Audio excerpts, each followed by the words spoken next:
Welcome to a special show today. As you see, I got my co-host with me. It's my mans, Tim Hale, in the building. What's up, my bro?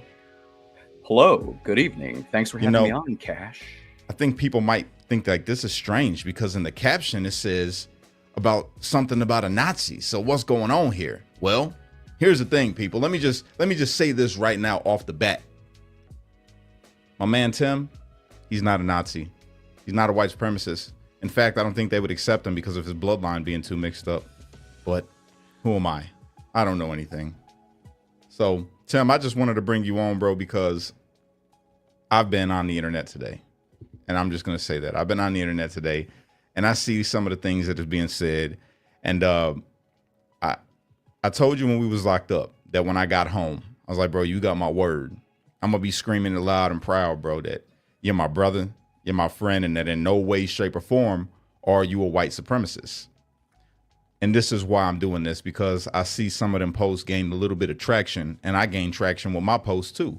So I'm like, let me go ahead and do this real quick as the black face of Jan6. Let me go ahead and do this, because who better than me than to say, yo, no, he's definitely not a white supremacist, because I know him. I lived with him for a year and a half.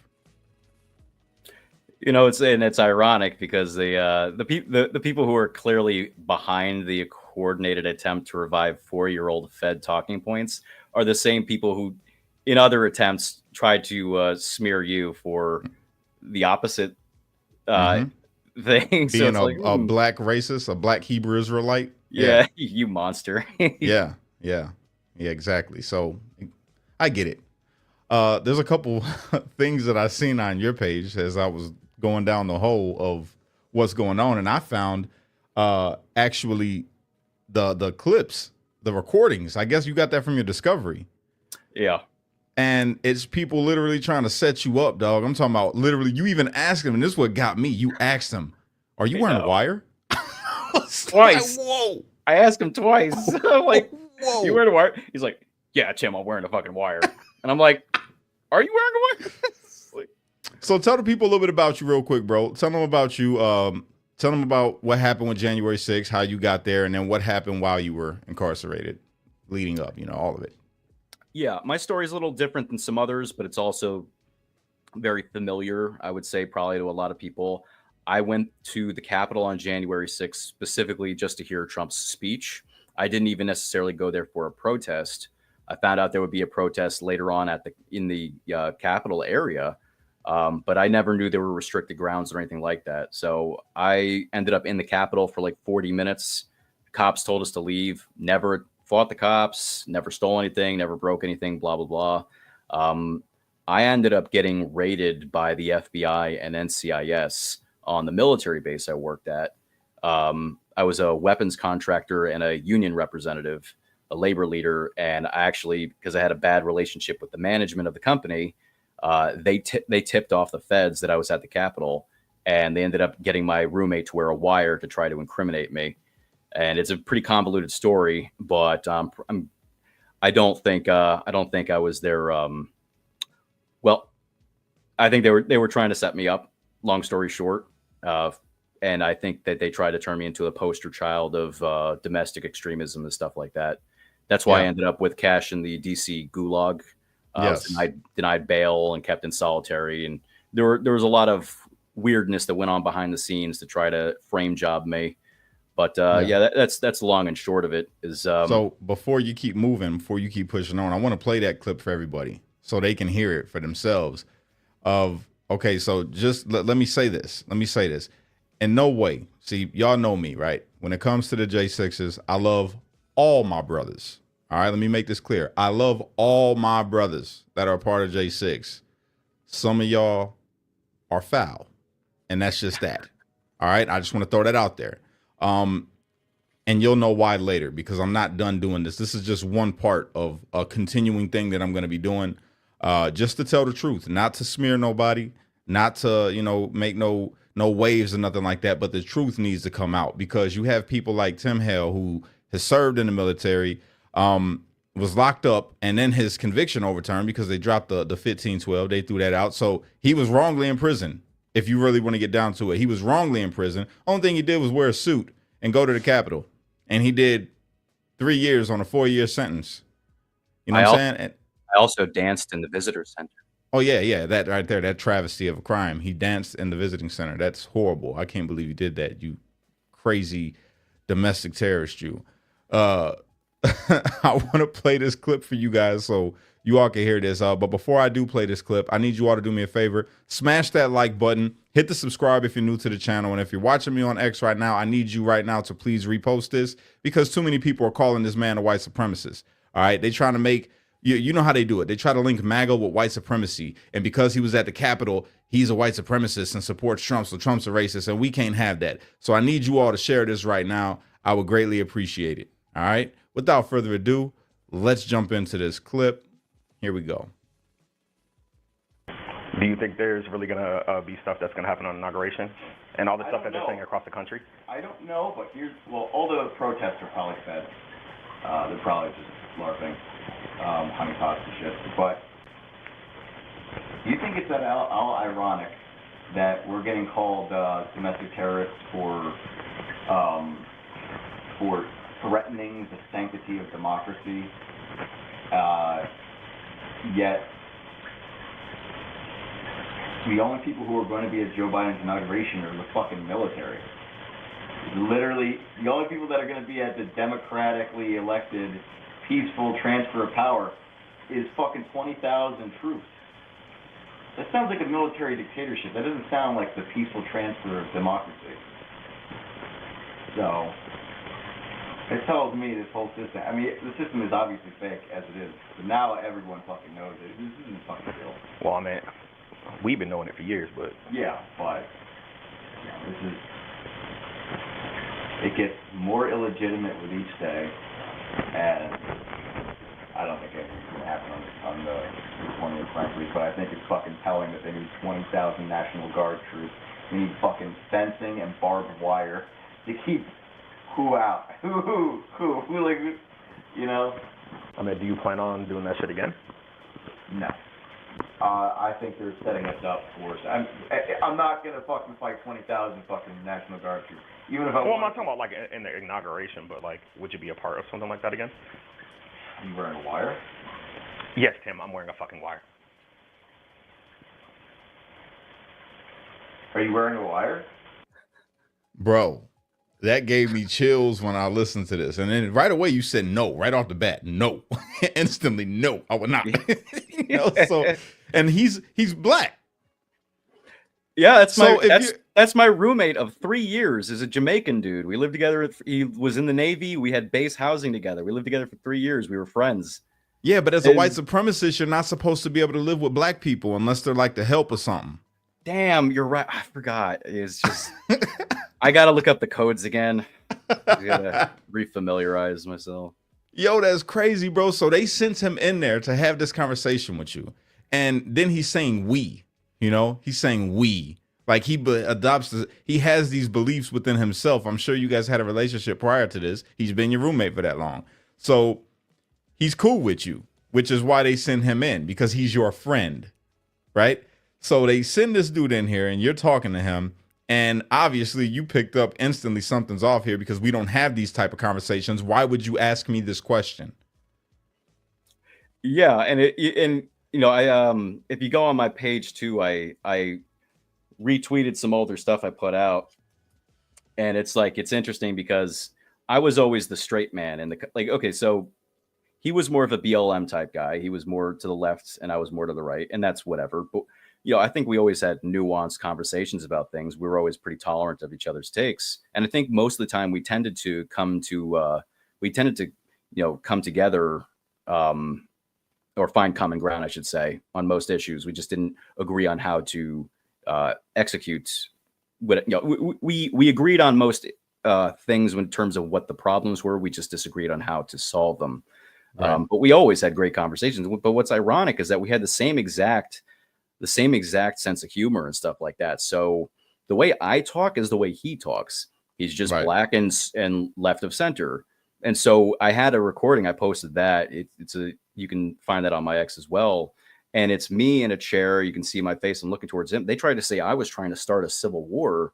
But what happened was in the recording, he tries to get me to it would basically they used a recording where it said, "Oh, I wanted to start a civil war." I was just drunk and I was screwing around, and then I clarified later in the recording, okay, I don't actually want a civil war. Now they cut the transcripts so that they could deny me bond and say that I was plotting a civil war. Keep in mind, I don't own a firearm. I'm in New Jersey. The only weapons I ever had access to were supplied by the government. I never even applied for a firearm permit. So there's no way I could ever start a civil war. But that being said, the reason that was even said in that conversation is I was being ironic because the joke at the time between me and him was that, wow, he was for BLM and burning the country to the ground for however many years, and I was against it. And now I'm on the other side of the equation. And so, haha, now you're in this position. And so what had been going on, if you listen to the recording I posted, it's an older conversation with him. That's the one, yeah. And he talks about how it's, we need to burn the country to the ground because of injustice. Yeah, and that's the one right there. Let's hear it. Let's hear it. I would say if black votes don't matter, it's because it's one, that attitude, and besides obviously gerrymandering fucking districts. Let's not talk about fucking voter oppression on how my vote hasn't counted for the last 7 fucking years, which I still don't fucking understand how. And this is another thing about America, is that when it comes to veterans, nobody fucking cares about us, bro. Oh, we get the mail-in ballots from the troops. Okay, we'll put that in the fucking fireplace. When the mail-in ballots for fucking troops only get counted when? In fucking recounts. When was the last time we had a fucking recount? When was the last time they had them in time for the recount? I love when a group of people who have very small voices come together and are capable of shutting shit down. I love that shit because I think the fucking government is the worst thing ever. And if I could fucking riot right now, me and you, get some AK-47s, put this in the video. I completely admonish that CIA. Overthrow the government, I would fucking do it right now. So that's why I love it. I love the nature of it. No, the nature's evil. The appeal. I like that people are capable of coming together like that. Yeah. But you can get people to come together to cancel some fucking bum shit fucking celebrity that doesn't even give a fuck that you exist. Yeah. If you cancel their fucking careers right now, they're still gonna live lavish lives, and so are their children. But it's still bad. Cancel culture is the fucking worst. Yeah. Anyways, power to the people. If the country needs to burn, it's about time, man. Whoa. America, we've been on a pretty long run, bro. It's bound to happen at some point, bro. It's bound to fucking happen. Yo, bro. So, again, this is your black roommate trying to set you up with the feds, wearing a wire, having conversations like this. And again, you catch him. And say, I'm going to admonish that statement. CIA. So that's, bro, this is a conversation that would be had for 3 years. And so again, we were roommates again for 3 years. This is during the Trump administration. This is when there's a lot of sectarian issues, BLM or Antifa or whatever. And I was the straight man. And I was just like, hey man, that's not cool, bro. But no, I genuinely am not in favor of rioting. And what happened on January 6th should not have happened. But I think there are reasons why it happened that get overlooked. But I'm against I do support law and order. And so I'm against the idea of burning the country to the ground in order to achieve social change. Agreed. Yeah. But I've always been willing to have conversations with him. I can't even say his name because I think there's still a protective order against his. They gave him a pseudonym because he testified against me at trial. They gave him a fake name. And I'm still a little sore about that. But this is crazy, bro. So this is why you were so paranoid when we was in DC, because you done had all this kind of stuff happen to you. Yeah, I lived through it, and it's like it's not fake; it's a real thing. And later on, I mean, there were people in there constantly. Once if it happens to you once, you can't unsee it, and it's not like it's they always, and again, I always, even with my personal biases, I always try to be pragmatic. And so I do try to live by the standard, never attribute to malice what you can attribute to stupidity. And I've always tried to go by that. But having gone through that, it's just like, ooh, Yeah, it's like for you see real. the glow in the dark glows even more. When someone's trying, like, for instance, if the Oath Keepers get in a superseding indictment for seditious conspiracy, and the next day somebody brings them a document called the Declaration of Sedition that advocates the violent overthrow of the U.S. government, and then tries to get all the Oath Keepers to sign it, that's a little weird. Yep. That you can call it what you want. Anybody can call it what they want. To me, that looks like what it is. And that's just it. It just got worse and worse with time. It's not because I wanted it to be true. It's just because it was so in your face at some point it was just hard to ignore. Man, bro, I feel for you. So all this stuff going on, you're locked up in DC DOC, and you made some real funny cartoons. So I want to dispel this rumor as well, because this is something that's talked about on there. So just so for everybody that's watching right now that may not know, me and Tim was incarcerated. We're both Jan 6ers. We were both incarcerated inside of DC DOC. When I first met Tim, okay, I didn't know anything about Tim. People came up to me inside the pod. I didn't know these things. They came up to me inside the pod and said, bro, he's a racist. Tim's a racist. Don't trust him. He's a racist.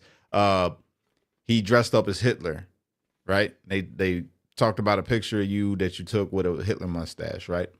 So me sitting there for a couple of days, I thought about it, and I'm like, ain't no way, bro. This dude's a racist. This is crazy, you know? And we and you haven't really spoke like that. So I approached him, and I'm like, I'm just going to ask him, because I'm a pretty straightforward guy. So I'm like, I'm just going to ask him. Why not? We live together. Let me just go and talk to him. So I went upstairs to your cell, and I'm like, yo, I said, Tim, are you a racist, bro? And you were like, no, I'm not a racist. What? I can't. Racism, that's stupid. I would never be a racist. I'm part Puerto Rican. And I was like, oh. And then we just started chopping it up from there and just having real deep conversations about issues like social issues, thought processes, philosophies, many different things we spoke about, man. And we became like real good friends while we were locked up, which is why we're still, cool now. Why I'm taking the time out of my day to come on here and try to clear his name from this ridiculousness. And for the people in the crowd right now, or in the chat saying that that's racist, it's not racist. It's called humor. It's satire. It's dark humor. And the reason I say that is because I love Dave Chappelle, and I myself love dark humor. If you guys have watched me on Sunday Fun Day when we were doing that show, you heard some of my dark jokes. I don't spare anybody. All right. And when Dave Chappelle dresses up like somebody, or Brad Pitt gets in a movie and portrays a Nazi, or we have any of these things, right? Comedians or whatever, then it's not racist. That's exactly what Tim was. Tim's a comedian. He's a very funny guy. He had this thing, this Hermes, what is it? Hermes. Oh, based Hermes. Yeah, that was one character I did. Another was Dr. Conquistador. There was all kinds of. I'm pretty sure. It might have just been a random. I got to go back, but I'm pretty sure I have one of me doing like some Bin Laden dance. Exactly. And that was on military duty. Like, I was a comedian even in the military. I was the unit historian, and I actually drew memes for the unit whenever we would do like a unit troop movement or anything like that. And we were doing some events, and they allowed me to dress up like a Taliban and dance around while talking about Oprah and stuff like that. It was ridiculous, but that's what I did. And that's the thing, bro. Like, it blows my mind because they don't point out any of the other parodies. The only thing that they grabbed was the headshot of you looking like Hitler. And anybody who goes and looks at your old stuff, like the based Hermes character or any of the other characters that you mentioned, you find out real quickly, like, oh, this dude is into straight up satire. That's all this is. But they chose not to put any of that out. They only put out, oh, look at this picture of this dude dressed up as Hitler, and he was at the Capitol dressed in a suit and dancing. I'm assuming it was a racist two-step that you was doing inside the visitors hall in the Capitol. That's why they arrested you, because it was a racist two-step that you was doing.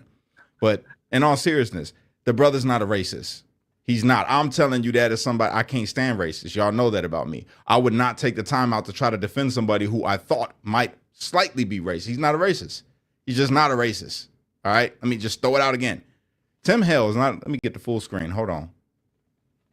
Timothy Hale is not a racist, as told by the Black J6er that grew up in the hood, part of gangs, did all the bad stuff that people talk about on the news that black people do. I did all those things. I don't do them now. I've changed my life. I'm a father. I'm dedicated. I'm a J6. I'm a patriot. Love this country. I love Jesus Christ. All of that. I ain't got no reason to lie to you.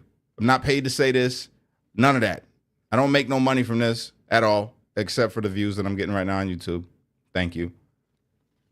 The brother's not a racist. It's about the truth being told. That's why I'm doing this, because I don't like to see anybody get thrown under the bus like that. I've been thrown under the bus. When I got sentenced and put in the news, they said that I was a violent Latin king, domestic terrorist, all kinds of stuff. And I'm not any of those things, but that's what they said. They did the same thing to this brother. So, moving forward, Tim, what was it like being inside of DC DOC while everybody's over here saying that you're a white supremacist?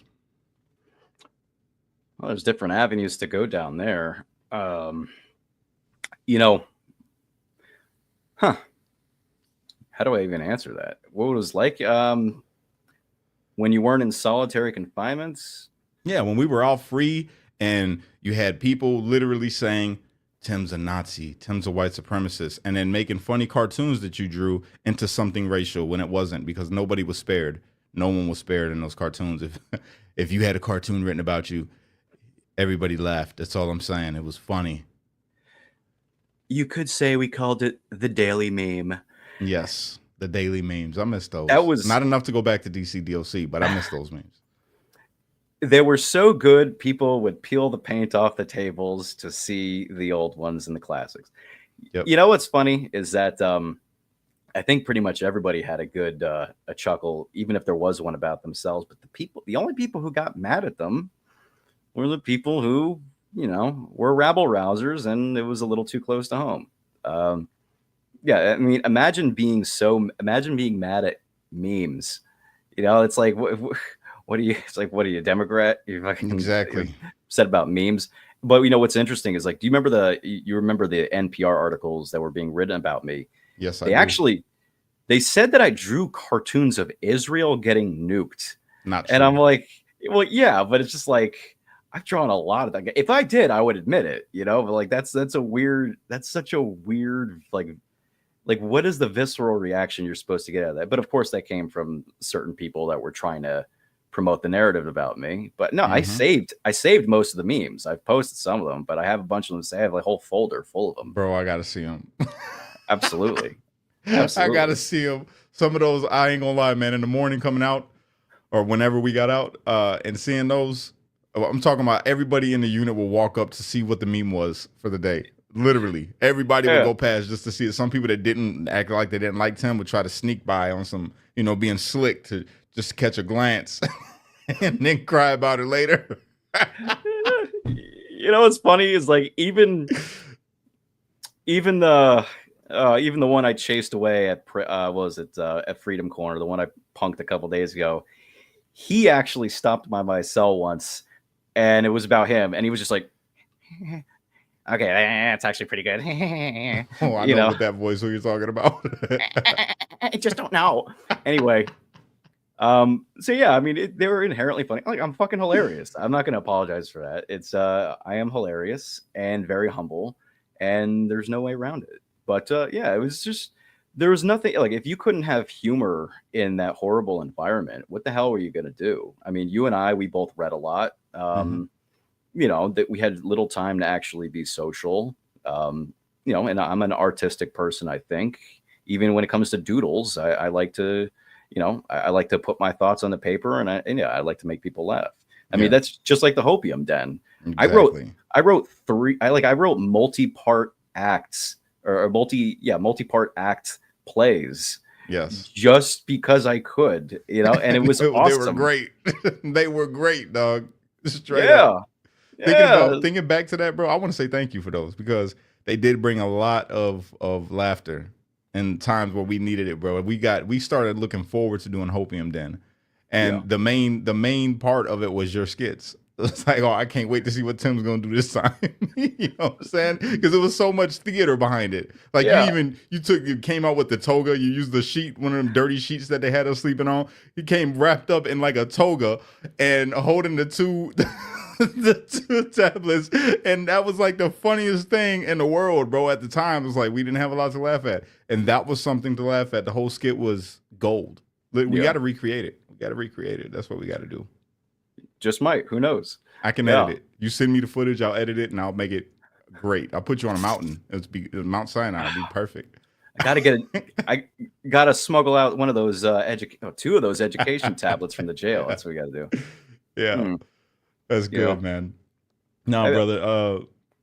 I just wanted you to come on here, bro, because I don't like people saying the wrong things or false things. Not even the wrong things, just false things about people that I care about that are my friends. And you're my friend. You're my brother for life. You know what I'm saying?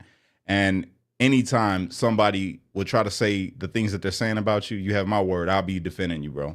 You know what I'm saying? And I don't care what they throw out there at me, whatever they try to say. Well, look at this. Did you see this? Listen, I lived with this brother for a year and a half. This is my bro. Period. At the end of the day, if people try to use my past against me and tell people, hey, don't trust Cash. He tied up 2 white women when he was 17 years old and did a home invasion on their house. He will rob you. You'll be like, bro, I knew this guy. We lived together for a year and a half. That's not him. That's not Cash. That's not a accurate depiction of who Cash is.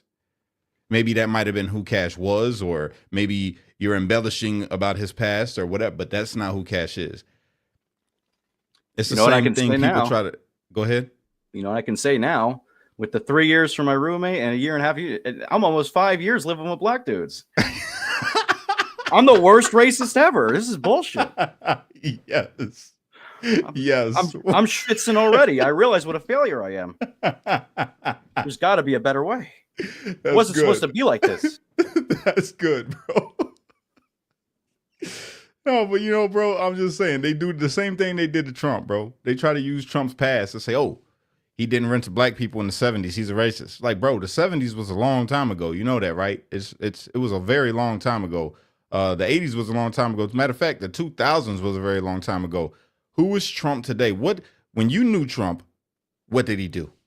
And people really got to know Trump when he became the president the first time around. What did he do? A whole bunch of amazing things for the country. He didn't do anything racist. He didn't call nobody a nigga. He didn't do any of the bad things they say. He didn't essay nobody.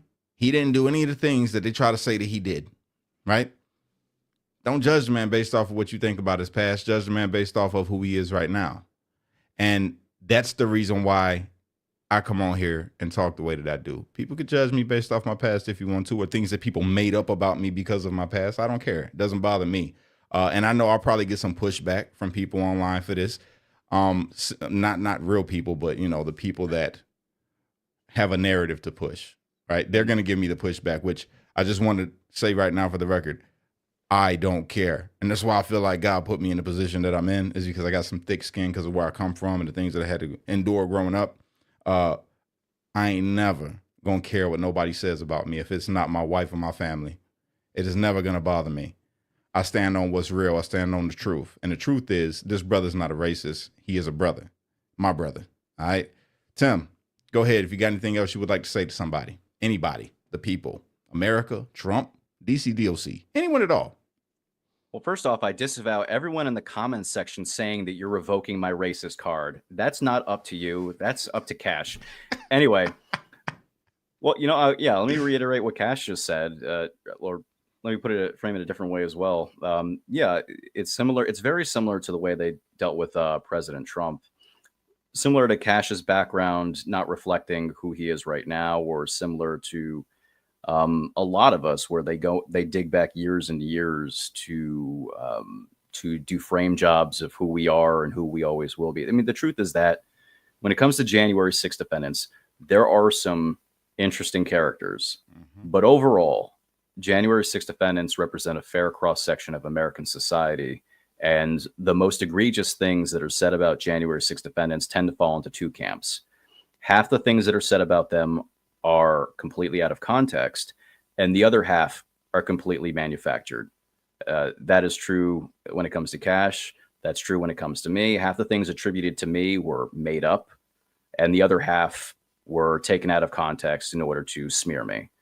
And I think a lot of J6 defendants, I think a lot of us can attest to that. And I'm grateful now that all of our boys from the Gulag are out, and I think they're going to start sharing similar stories. Oh, yeah. And I'm grateful, Cash, that you and all the guys that are out, I'm grateful that you guys have been loyal, and I've really come to appreciate, despite the betrayals I've faced, I've really grown to appreciate that when you do treat people well and you have each other's backs, you're going to retain more loyalty than you could ever buy. 100%. And I appreciate you, Cash, and I my brother, appreciate, man. My brother says in the Bible that a good name is worth more than choice gold. And that's real. That's why you remember when people were saying when we were locked up, like, oh, when Cash gets home, he's going to talk to CNN and he's going to make money. He's going to say we're all white supremacists. I could have did that. I could have came home and lied. I could have came home from prison and been like, yo, Don Lemon, let me get on. I want to cry with you as a black man about the white people that I was locked up with. They're the biggest threats to democracy. Everything they said about him is true. Can I get that check? I could have did that. I could have came home and made a book, about me being the bloody baby seal that got thrown into a shark tank full of white supremacists. I could have did that. But I didn't. You know why I didn't, America? Because it's not true.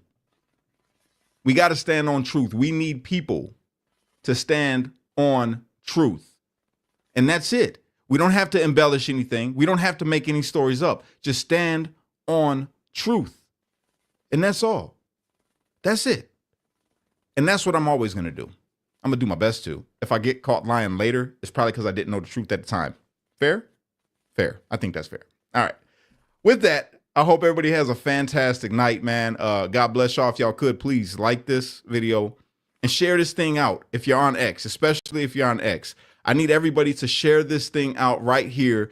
Caption it, Tim Hill's not a racist, so says the black guy. Maybe that's a little long. You can come up with your own caption, but repost this right now. That's what I need you to do because they're smearing this brother. To this day, they're trying to smear this man, even though it's been disproven and debunked that he's not a white supremacist. So please, if you have a heart, share this video. I appreciate you guys. God bless you. Unite. Don't fight. Be a street light because only you can be the change you wish to see in the world. And when you get too stressed out, you got to remember to pray, America, because without God, everything falls apart. That's a fact. Tim, you got to say, woo. Woo. Yeah, brother.